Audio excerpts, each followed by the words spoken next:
Earlier today, San Diegans gathered at San Diego State for a vigil in support of Palestine. My co-anchor Wale Aliou is live on campus tonight. Wale, a lot of emotion on campus.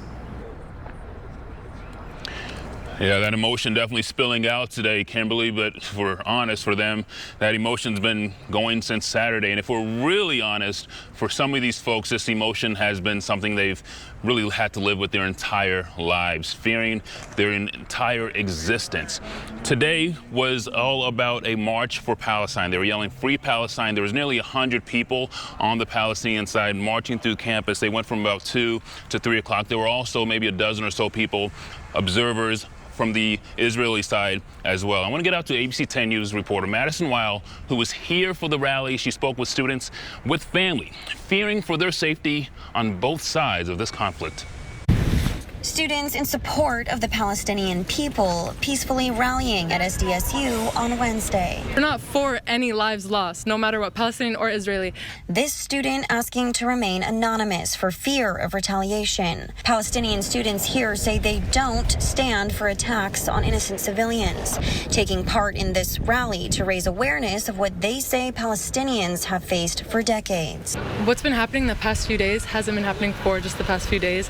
I'm sure everyone knows it's been happening for about 75 years. This student says her family is trapped in Gaza as the area is under attack by Israeli forces. My family over there, it's not easy for them. Of course, their whole country is getting demolished and there's nothing they can do. We also spoke with students in the Jewish community here on campus, mourning the Hamas attacks and devastation we've seen in the last few days in Israel. It's just been horrors. It's been waking up every morning to text and phone calls, making sure all my friends and family are okay. This student communicating with his family in Israel right now, fearing for their lives. They've been in bomb shelters for the past few days. They've been in constant communication and fear because I have cousins in the military, I have friends in the military. They're all in the area.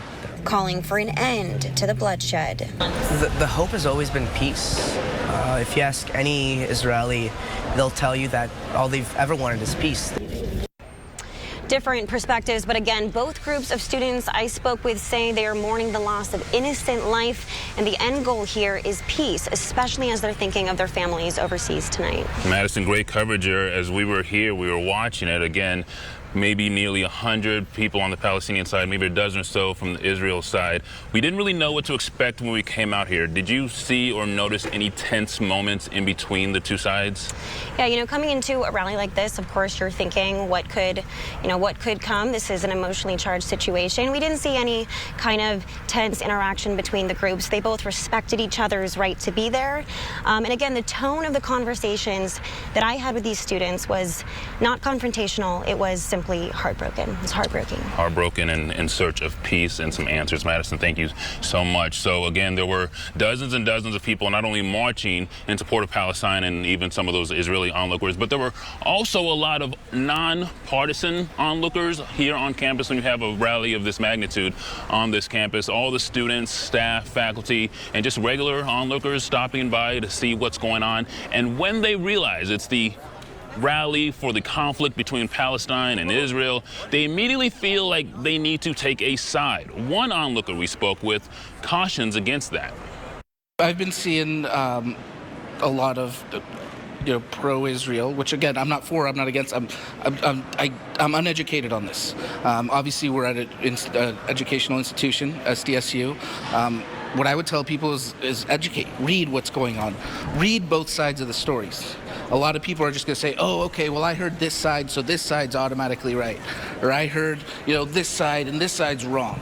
But as a mature adult, people need to make their own conscious decisions and not follow what the cool or what everyone else is saying. People need to make decisions for themselves. This is certainly a complex and very dense issue. Well, we will be out here all evening covering this complex and dense issue. Coming up at 5:30, an update on the crisis in Gaza as hospitals are overwhelmed. We're going to take a look inside. Kimberly, we'll send it back to you in the studio for now. Wale Aliou, thank you for the live coverage.